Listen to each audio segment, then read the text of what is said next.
Oi gente, bom dia, meu nome é Rayane, eu sou da turma 3001 e hoje nós estamos aqui com Roger Daltri e nós estamos fazendo um projeto envolvendo racismo estrutural. E hoje nós vamos fazer umas perguntinhas aqui para o nosso diretor. Vamos começar. Roger Daltri, como professor, explique o racismo estrutural.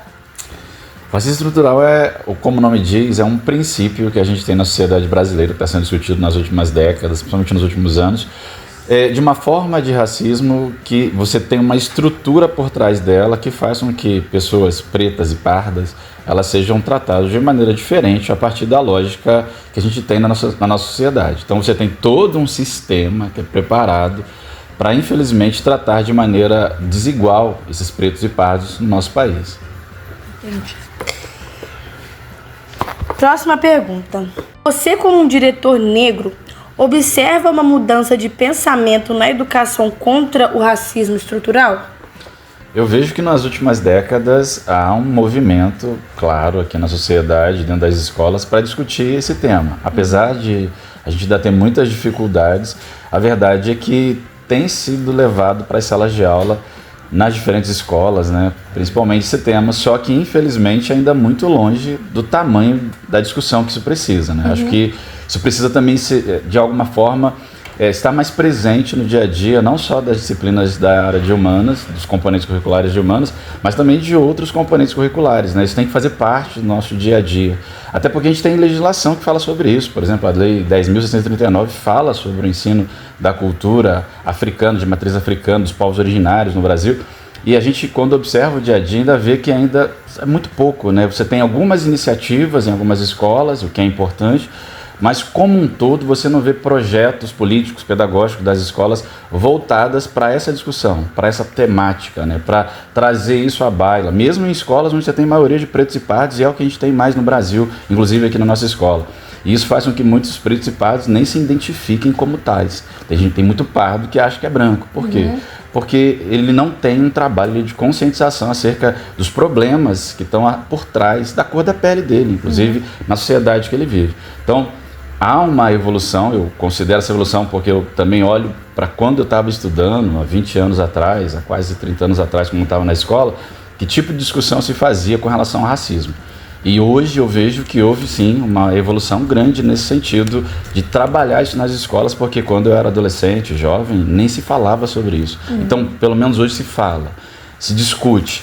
Mas ainda há um caminho muito longo, muito grande para a gente poder passar, para poder resolver essa situação. Trazer isso de uma maneira mais séria para a discussão, para a conscientização das mentes dos nossos jovens, dos nossos adolescentes nas escolas.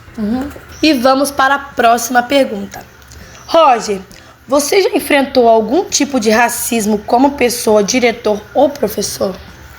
Sim, e a verdade é que o negro que fala isso, o preto, o pardo que fala isso, que não enfrentou algum tipo de preconceito, é que ele não conseguiu observar o que está ao seu redor, porque é muito comum isso, desde pequeno a gente sofre com os olhares, com os apelidos, a gente verifica as atitudes quando a gente entra em uma loja, então a gente está sempre sendo meio que olhado de maneira diferente ou tratado de maneira diferente.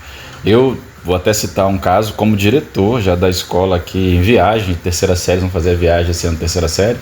Eu já vivenciei um caso que me machucou bastante, lá na Bahia, um estado de maioria preta e parda, maioria absoluta aqui no nosso país, onde pela minha vestimenta, pela forma como eu estava, eu fui tratado diferente no estabelecimento. Inclusive teve aluno que viu e até se compadeceu. Eu lembro que nesse caso eu não consegui, foi um lugar que a gente ia almoçar, eu não consegui nem almoçar porque foi uma coisa que me machucou bastante, sabe? A forma como eu fui tratado. E assim, o único que foi tratado daquela forma.